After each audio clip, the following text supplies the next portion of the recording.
का अमल मुकम्मल हो। ये अमल 40 दिन का अमल है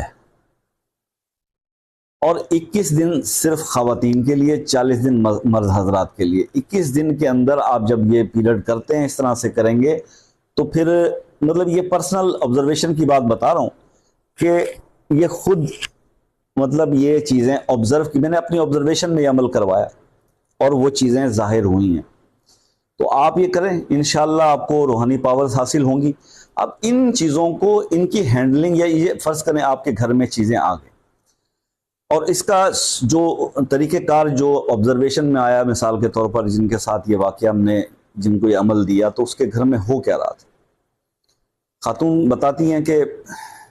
मैंने देखा कि किचन के काउंटर पे एक बर्तन पड़ा हुआ है और सुबह के टाइम जब अभी सब सो रहे थे, तो जब वो किचन की तरफ गई तो उन्होंने देखा कि उस बर्तन, यानी उस कप के ऊपर रखी हुई जो प्लेट थी वो हवा